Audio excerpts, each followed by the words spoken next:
Do any of you guys listen to Taylor Swift's music? All the time. Like not on purpose. She's that popular. She's everywhere. Like that one song, the Shake It Off, Shake It Off. Oh, I know that. That's her? Yeah, it's just everywhere. Yeah. See, you do too. I do too. I did not know. She's your spirit animal too, right? I guess so. I guess so. All right, so Taylor Swift has recently lashed out against the president, and I see this. She's standing. Yeah, she is, and she kind of has never really gotten into the politics as a celebrity, and recently she's regretted not been more active, and with everything that's happening right now in her nation, she's decided to lash out and quote, "After stoking the fires of white supremacy and racism your entire presidency, you have the nerve to feign moral superiority before threatening violence. When the looting starts, the shooting starts? Question mark, question mark, question mark, question mark." So Trump is in some hot water for that particular phrasing. When the looting starts, the shooting starts. And then calling all the protesters thugs. Thugs, yes, yes. And so, he needs someone to write his tweets for him, or figure out a better way to get messages out. Because Twitter even took that shit down too. True. For me, like I've tried to give Trump the benefit of the doubt that he'll do some right things here and there, man. Yeah. But, man, he does so much shit that's like, oh my god, dude. Like calling it China virus. It's like, motherfucker, dude. The way he says it. Some of it's pretty funny. Well, I mean, okay, fine. From a comedian's mind, yes, it's funny. But he's our nation's leader. He has so much influence over so many people that are very ignorant. So now the ignorant ones that are racist are like, exactly, now I can be racist because he just validated. God damn it, our Messiah's here. True. Give them excuse to act the way they want. Yeah. So like shit like that, it's like, Karen, break out the meth. We're going on a protest.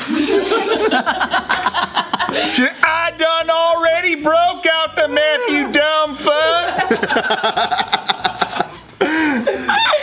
so shit like that, like he doesn't realize the weight that his words carry. He's not just a regular man amongst men. You know what I mean? Like he's a fucking idiot. All the like, you know, that the tension and the racism that does go down, they're always screaming Trump. They're like, hey, fucking get out of here, whatever. And if they're caught on video, at the end they go, Trump, that's why we elected Trump. Yeah. And I'm like, damn, dude, that's crazy, dude. Yeah, he doesn't realize what he's doing. They're being weaponized. There's another tweet that he did. So they're doing a comparison, right? Where I think it was Michigan or something else, where there was a protest and he was condemning the mayor or the governor of a certain area. Yeah, I thought it was Minnesota or wherever. No, but it was during that time. It was a bunch of it was more like white protesters, and then so he was saying. You're talking about Charlottesville?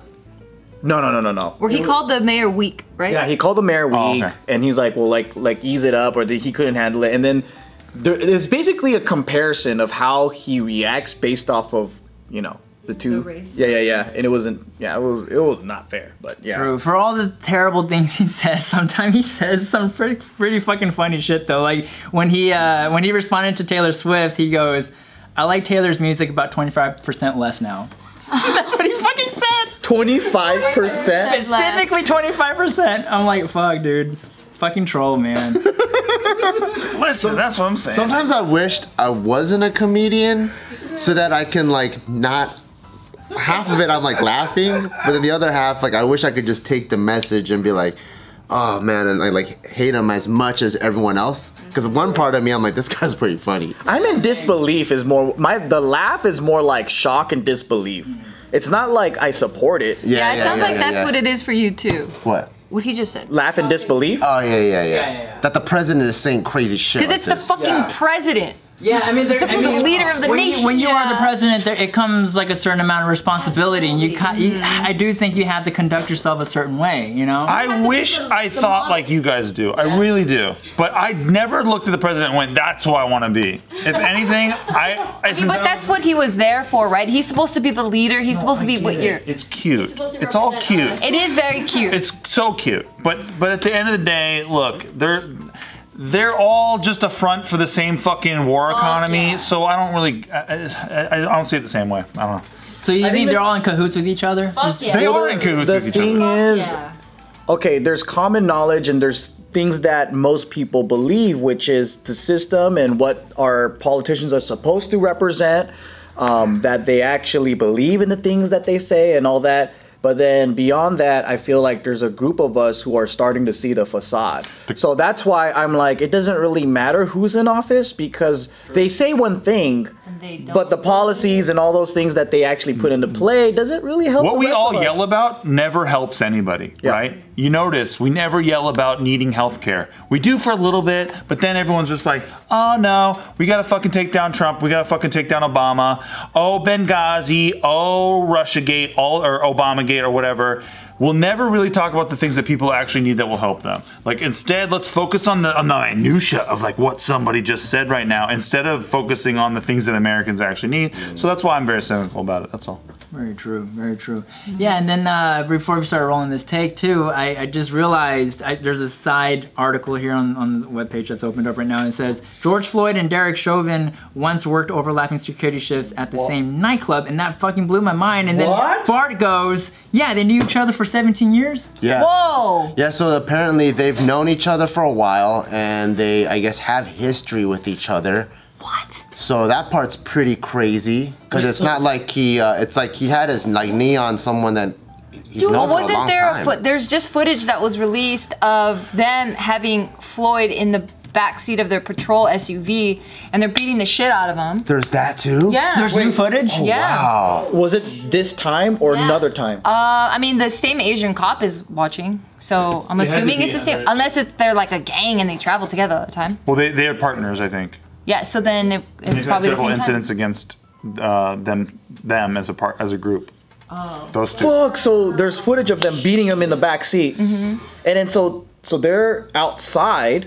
So they somehow got from backseat to outside? Well, no, I assume this is a separate incident. Oh. Yeah, I didn't really read in too much into it. I just saw the video. Wait, okay, so they known each other for 17 years? Wait, how do we know? Dude, now this just sounds like some sort of personal vendetta then. Like they work like the same shift, right? They worked security at El Nuevo Rodeo Club. El Nuevo. Was that a strip club?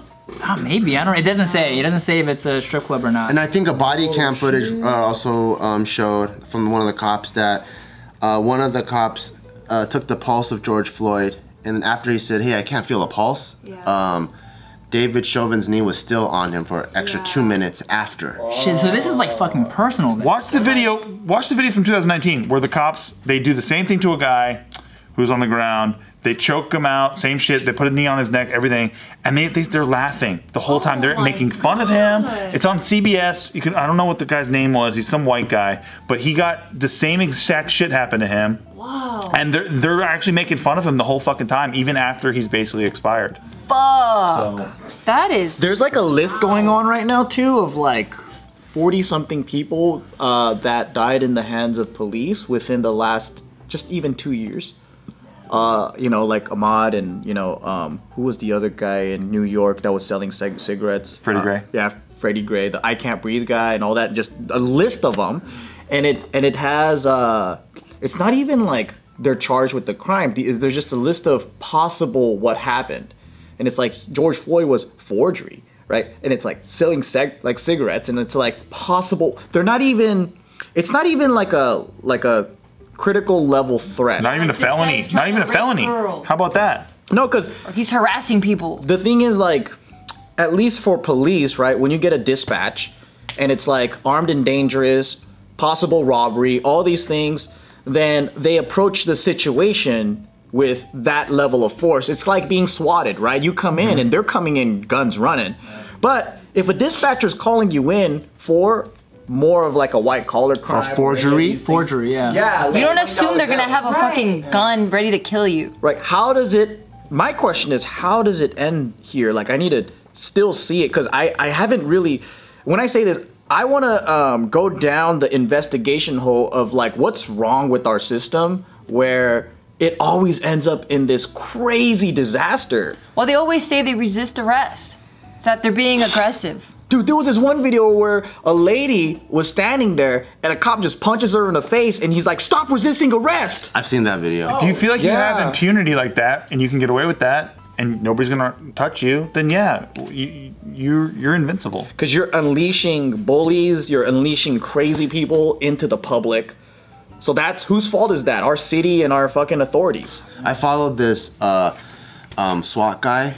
He works in one of the California departments, and he had a post, and I really liked it because he was saying like, pretty much he was saying like he was condemning all these cops that are acting out of line, and he was like saying, you guys have to remember we are peace officers. We uphold the peace, we serve and protect. And he goes, no way. And you know, when you think about that, you're like, what kind of peace were they upholding? Or even the way that like they respond to rioters, it's not, they're not allowed to, like, you punch the cop and they punch you back. That's also not upholding peace. You know, it's technically like almost like it should be like a Gandhi-like approach where you only use violence to de-escalate because you were forced in that corner.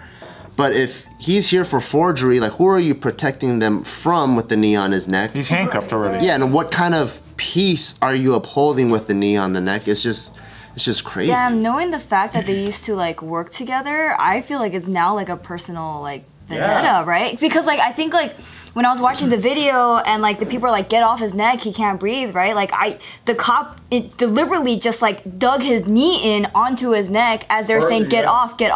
And like you can just see like, I don't know, to me the way that I read his body posture was like, fuck you, I'm fucking doing this because like, you know, because I can. Like that's how it read to me. Cause like just him just putting his fucking knee in there, I was like, what the fuck, dude?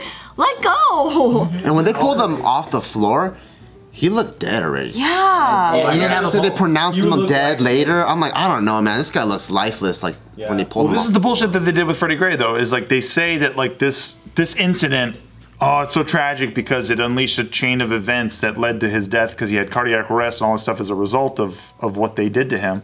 But man, he was just selling cigarettes on a street corner. So like if he hadn't been stopped or whatever the fuck they all had to tackle and 9 people on top of him, he would have just been selling cigarettes on the street corner, not chain reaction bullshit. But that's unfortunately the problem with the justice system, right? Is you have to be able to prove, like, to a grand jury, beyond a reasonable doubt, that these cops intended to kill this person, and that's how they were able to slide. So there's a problem in the system fundamentally. Right. So he's now apprehended in Florida, and then he's being charged for 3rd-degree murder. But there's 3 other cops who weren't. Nothing's happening to them as assistants or nothing like that. Yeah. I mean, this is literally what happened with Rodney King, right? Clearly, those guys were repeatedly beating him with clubs, caught on videotape, right? And all of them chill. Nothing happened to them. And if not for the videotape, nobody would even know. And if not for the videotape, I mean, in the 90s, LAPD was known to plant drugs on just random citizens and also beating people up, picking them up in the car, dropping them off in different gang neighborhoods, beating them up. It was crazy, right? And those are just the scandals we know about, man, too. Like, and back then, they didn't have video like now. And that, Rodney King, the video was actually recorded by a white dude, a neighbor that had a camcorder. And he was recording this whole thing, right? So thank God for him. Yeah, but that's the thing though. The city burned down because the city basically failed us, and they let all the cops go. And it's the same thing that's happening right now. And I don't know if it's gonna continue on because now we have the power of recording shit, and everyone's seeing the facade, everyone's seeing the corruption. I think things are gonna change. Hopefully. I hope so too. Yeah. And it feels like it's about we're gonna see some changes coming. If it doesn't change with police training, then we're just back to square one. Yep. Honest to God, like. And for the record, the manager of that club said that she wouldn't characterize Chauvin and Floyd being like friends, like knowing each other like that, but they definitely worked on the same team and definitely have crossed paths. So it's not a complete stranger is what it is. It's not a complete stranger. So if he recognized them, and on top of that, if there's footage of him beating him, there's some tension or something there. Yeah. It's personal. But the fact that the partner didn't do shit and the other cops didn't do shit. That's fucking shitty. Right. There's a problem inside of policing right now where they don't feel like it's safe to rat out other cops. Yeah. And that has to change or we're all just going to... And by the way, there is a list of whistleblowers that you guys can check out.